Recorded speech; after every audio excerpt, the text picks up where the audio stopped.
बिस्मिल्लाहिर्रहमानिर्रहीम। अस्सलाम वालेकुम। Welcome to my YouTube channel सिस्ट्रोलॉजी। अगर आप हिस्ट्री से दिलचस्पी रखते हैं तो मेरे चैनल को लाजमी सब्सक्राइब करें, क्योंकि इस चैनल में आपको हिस्ट्री के मतलब इंफॉर्मेटिव वीडियोस दिखाई जाती हैं। अगर आपने RMS टाइटैनिक के बारे में सुना है तो आज इसके बारे में मुकम्मल तफसील से आपको इस वीडियो में बताऊंगी। ये वाक़या 10 अप्रैल 1912 को पेश आया था। RMS टाइटैनिक अपने वक्त का दुनिया का सबसे बड़ा और शानदार जहाज़ था। उसने अपने पहले सफ़र के दौरान जब वो रवाना हुआ तो उसी सफ़र के दौरान वो तबाह हो चुका था। ये जहाज़ साउथहैम्पटन इंग्लैंड से न्यूयॉर्क जा रहा था। हर तरह के लोग जहाज़ पर सवार थे। मशहूर सनतकार, अदाकार, महाजरीन, जो लोग बेहतर ज़िंदगी की तलाश में अमेरिका जा रहे थे। इसकी कमान senior captain Edward John Smith के हाथ में थी। इस जहाज़ के बारे में मुसाफिरों, अवाम और मीडिया में बहुत जोशो खरोश पाया जाता था। लोग इसके बारे में बातें कर रहे थे। ये ना सिर्फ दुनिया का सबसे बड़ा जहाज़ था, बल्कि इसमें बहुत ज़्यादा ऐशो आराम भी फराहम किया गया था। इसकी तकरीबन 269 मीटर लेंथ थी और 53 मीटर इसकी हाइट थी। इस जहाज़ को बनाने की जो कॉस्ट थी वो $7.5 मिलियन थी, जो कि उस वक्त के हिसाब से $400 मिलियन के बराबर है। इस जहाज़ के अंदर की सहूलियात और जो सजावट थी वो किसी भी 5 स्टार होटल से कम नहीं थी। बहुत लग्जरियस ये जहाज़ था। रंगीन शीशे के आईने बने हुए थे। खूबसूरत लकड़ी की पैनल बनाए गए थे। अजीम सीढ़ियाँ थी इसमें गर्म स्विमिंग पूल थे। एक तुर्किश हमाम था इसमें स्क्वैश कोर्ट भी थे। 4 रेस्टोरेंट थे। 2 हजाम की शॉप्स भी थी और एक लाइब्रेरी भी थी। मज़ीद इसमें जिस किस्म की हिफाजती खसूसियात थी वो जहाज़ को बहुत ज़्यादा लग्जरियस बना रही थी और इसको विदाउट सिंकिंग जहाज़ समझा जा रहा था। लोग कह रहे थे कि ये जहाज़ डूबने वाला नहीं है। ये एक ऐसा जहाज़ था जो कभी नहीं डूब सकता था। ये इतना महफूज था। वाइट स्टार लाइन वो कंपनी थी जिसने इस जहाज़ को बनाया। इस कंपनी के नायब सदर को इस जहाज़ के बारे में इतना कॉन्फिडेंस था कि वो इस जहाज़ को ना डूबने वाला जहाज़ कहकर मुखातब करते थे और अवाम के सामने भी उन्होंने ऐसा ही बयान दिया कि ये जहाज़ कभी भी डूबने वाला नहीं है।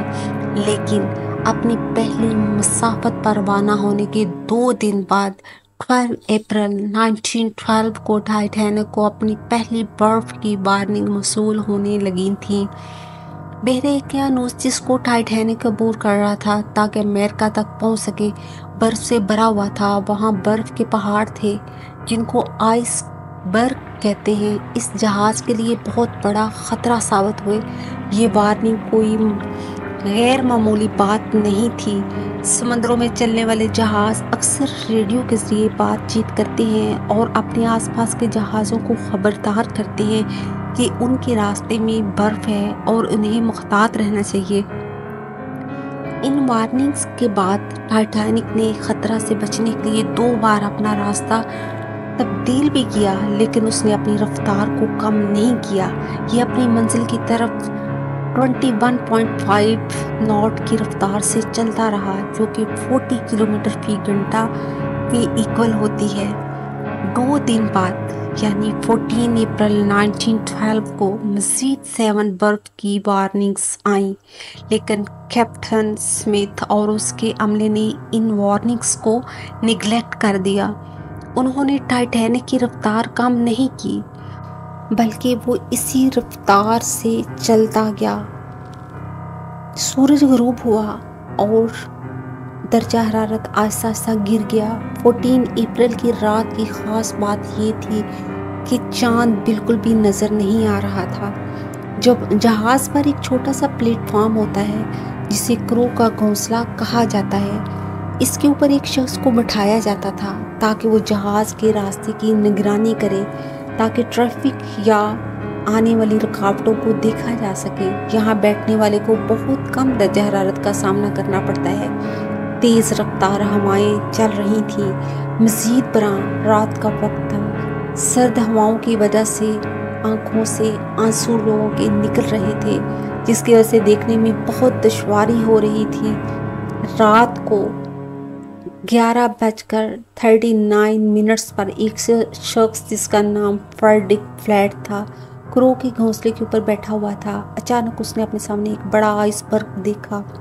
उसने फौरन घंटी 3 बार तेज़ी से बजाई ताकि नीचे वाले लोग खबरदार हो जाएं। फिर फ़ोन उठाया और बर्ज पर मौजूद अफसरान को कॉल की। वो चीखा कि उनके सामने एक आइसबर्ग है और जहाज़ को फ़ौरन मोड़ा जाए। पहला अफसर विलियम, जिसने ये पैगाम सुना और इंजन रूम को इशारा किया कि जहाज़ को बाएं जानब मोड़ा जाए, लेकिन बदकिस्मती से ये बहुत देर हो चुकी थी। सिर्फ 1 मिनट बाद रात 11:40 पर जहाज़ आइसबर्ग से टकरा गया। टाइटैनिक एक नई किस्म की लग्जरी ज़िंदगी थी। टाइटैनिक ने इंग्लैंड के शहर साउथहैम्पटन की बंदरगाह से रवानगी इख्तियार की थी।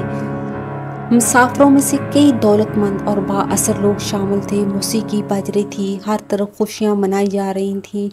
आइसबर्ग ने जहाज़ की दाएं तरफ को छुआ और अचानक वो तेज़ी से ऊपर उठ गई। ये आइसबर्ग छोटी नहीं थी, ये 200 बाय 400 फीट लंबाई में थी, एक फुटबॉल के मैदान जितनी बड़ी और ऊंची कि ये क्रोस नेस्ट की ऊंचाई से मुताबिकत रखती थी। साइंसदानों का एक एस्टीमेट है कि इस बर्ग का वज़न 1.5 मिलियन टन था। तकरीबन 10 सेकंड के लिए जहाज़ आइसबर्ग से रगड़ा और एक बड़ा डेंट पड़ चुका था, जिसकी वजह से जहाज़ की मरकजी बॉडी में छोटे छोटे सुराख बन चुके थे।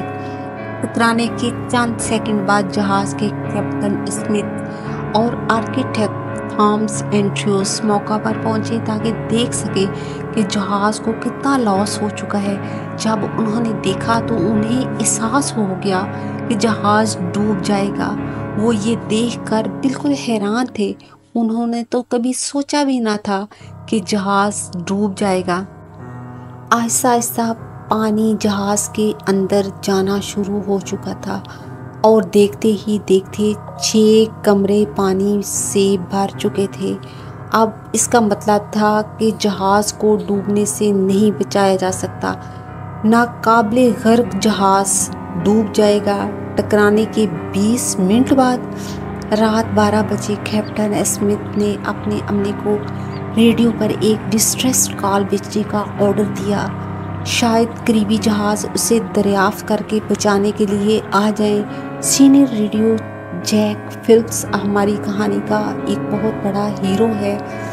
उसने एक के बाद एक डिस्ट्रेस सिग्नल भेजने शुरू कर दिए, लेकिन कोई भी जवाब नहीं मौसूल हो रहा था।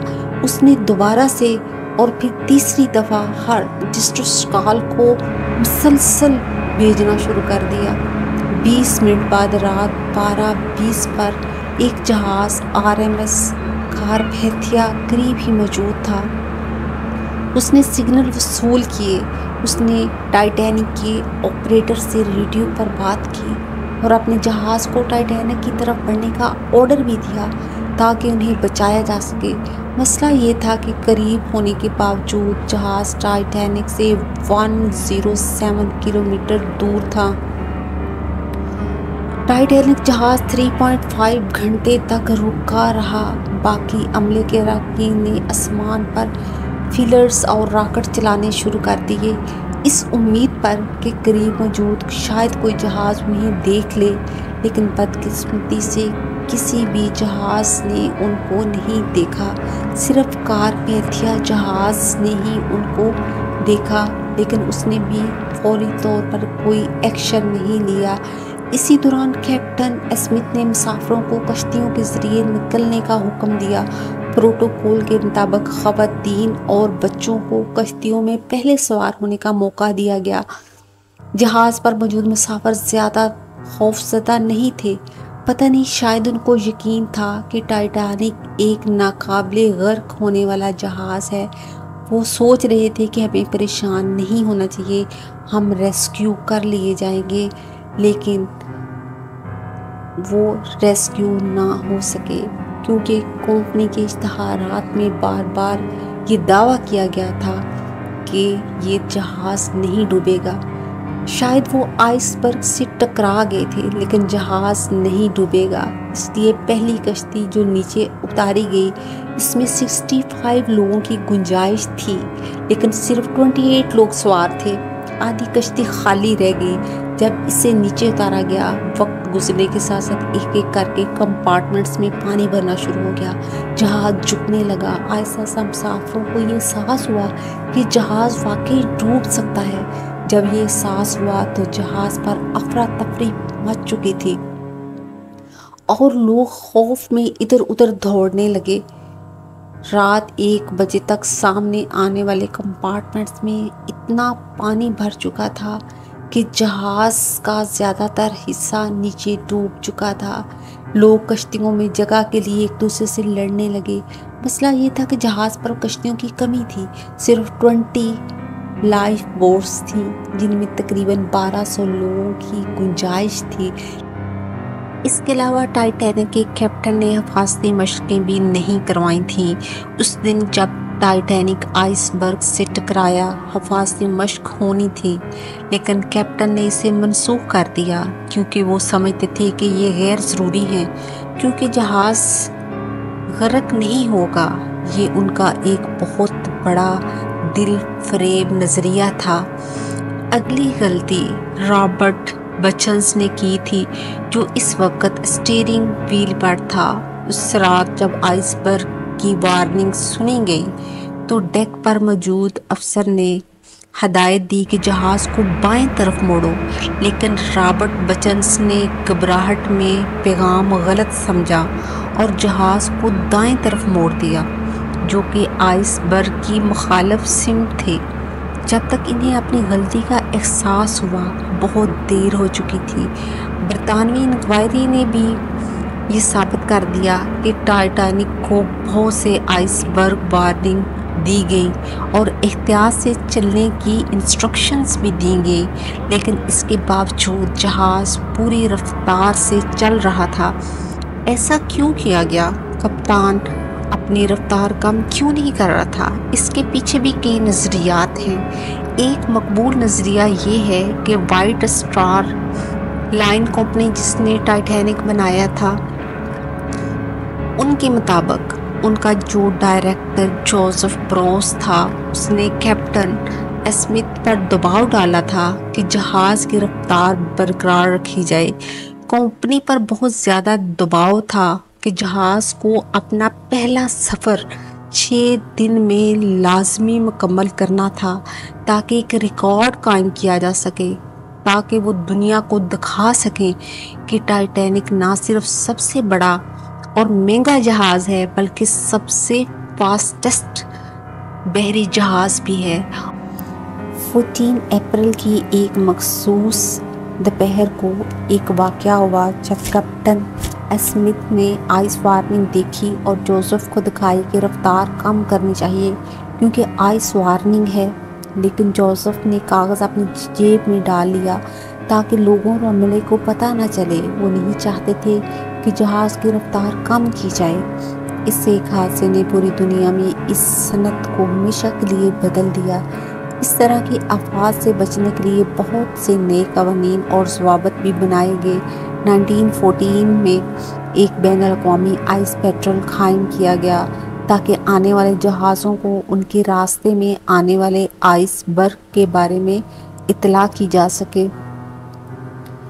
اسی طرح 110 سال بعد بھی ٹائٹینک کے بارے میں لوگوں کے ذہنوں میں بہت زیادہ دلکشی ابھی بھی باقی ہے۔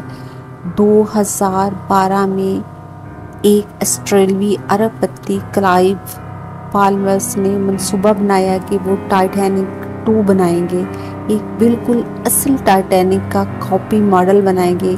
उन्होंने यहाँ तक ऐलान किया कि ये इसी रास्ते पर चलेगा, जहाज़ के तमाम अनासर को बिल्कुल असल की तरह बनाया जाएगा। असल में ये मंसूबा 2016 में मुकम्मल होना था, लेकिन ताख़ीर की वजह से ये 2024 तक भी मुकम्मल नहीं हो सका। कहा जाता है कि लोगों को इस मंसूबे में कोई दिलचस्पी नहीं है, क्योंकि अगर टाइटैनिक का बिल्कुल नकल बनाया गया तो वो भी इसी तरह से डूब जाएगा, क्योंकि इसमें कोई वाईफाई और कोई टीवी वगैरह नहीं होगा, तो लोग इसमें सफ़र करना पसंद नहीं करेंगे। तो इस तरह ये एक टाइटैनिक का पूरा चैप्टर आपके सामने रखा गया, जिसमें अभी तक बहुत ज़्यादा सस्पेंस है और साइंसदान अभी ये जान चुके हैं कि 2030 तक इस जहाज़ का जो हिस्सा है जो समंदर के नीचे डूबा हुआ है वो बिल्कुल बिखर जाएगा और मुकम्मल तौर पर इसका नामो निशान गायब हो जाएगा। इस तरह की हिस्ट्री के मतलब दिलचस्प और इंटरेस्टिंग वीडियोस देखने के लिए हमारे चैनल को लाजमी लाइक करें, शेयर करें और सब्सक्राइब करें। अल्लाह हाफिज़।